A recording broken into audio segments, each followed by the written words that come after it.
The first thing I noticed was that the file already had my name on it. Not typed, not handwritten, printed, clean, official, as if it had always been waiting for me. I was not supposed to be in that room, and that room was not supposed to exist. Every instinct told me to leave, but the door behind me had already locked itself. I was contracted as a digital archivist, nothing glamorous, nothing field-related. My clearance was mid-level, the kind designed to keep you busy enough that you never ask questions.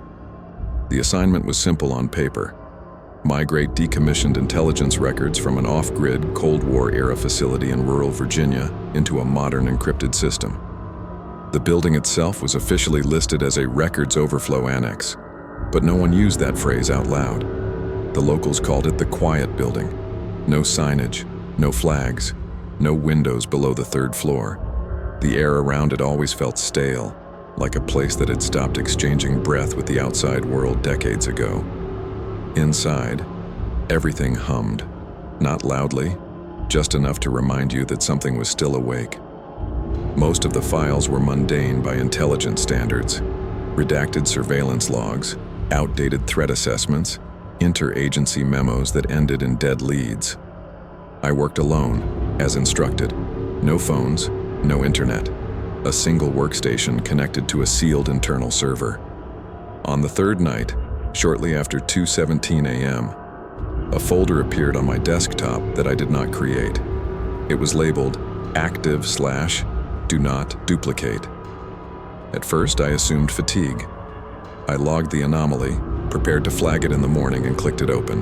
Inside was a single file. Subject: redacted. Alias used: my full legal name. I stared at it long enough that my eyes began to water. I had never worked intelligence operations. I had never been surveilled to my knowledge. I had never even applied for field clearance. Yet the document inside was extensive. Childhood addresses, medical visits I did not remember authorizing, transcripts of phone calls I had made alone in my apartment, including one from 6 months earlier where I had spoken to myself out loud after a nightmare. The file did not describe me as a civilian. It described me as an asset. The timestamps were worse. Some entries were dated 2 years into the future. As I scrolled, the room seemed to grow colder, not suddenly but gradually, like something was siphoning heat away. The hum of the building deepened, slowing into a rhythm that matched my pulse. Then I reached a section titled Predictive Behavioral Outcome, Confirmation Phase. It described in precise detail what I was doing at that exact moment, including the sentence: subject will begin to experience awareness at approximately 2:24. The clock on the wall clicked over to 2:24. That was when I heard footsteps above me. No one else was scheduled in the facility. I had signed the log myself. The upper floors were supposedly empty, sealed after a mold incident in the 1980s. The footsteps were slow, deliberate, heavy enough to suggest boots, but uneven, as if the person walking had forgotten how to distribute their weight properly. I froze, listening. Then the workstation speakers activated on their own. A voice played, not recorded audio, but synthesized speech, slightly delayed, as if thinking before each word. Do not be alarmed. The awareness phase is uncomfortable but temporary. My hands were shaking too badly to close the file. The voice continued.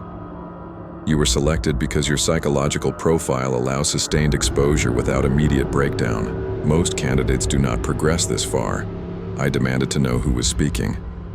The speakers crackled. We are not a who. We are a continuation. The footsteps stopped directly above me. Dust fell from the ceiling in thin lines. On the screen, new text appeared as I watched. Live update. Subject response. Panic control attempt. I backed away from the desk, bumping into a metal cabinet.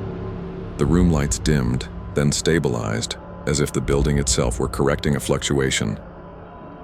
The program began in 1963, the voice said. Initial goal: predictive threat neutralization. Secondary outcome: temporal behavioral mapping. I realized then that the future dated entries were not predictions. They were confirmations. The file described actions I had not taken yet because I had not been allowed to take them.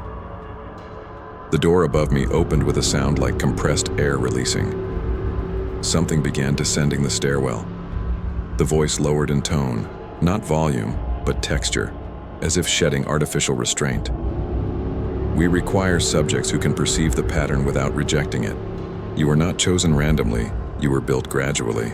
Images began flashing across the monitor.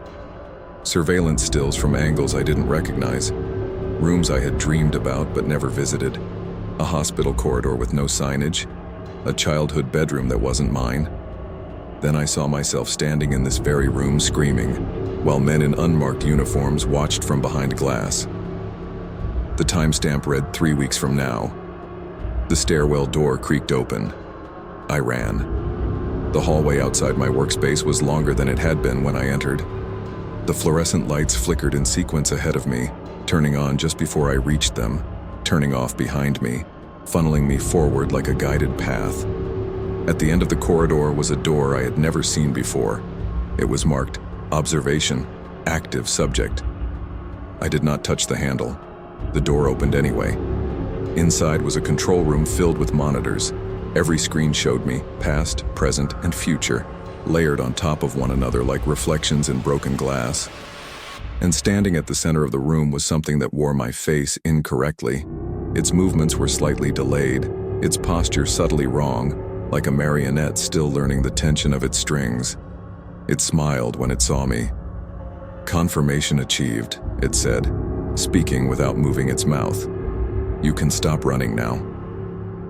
I woke up in my apartment, drenched in sweat, convinced it had been a stress-induced hallucination. There was no building, no file, no voice. Until I checked my computer. A single folder sat on my desktop. Active/do not duplicate inside was a new entry, time-stamped 5 minutes from now. It read, "Subject will attempt denial before compliance. This phase typically lasts 3 to 4 days."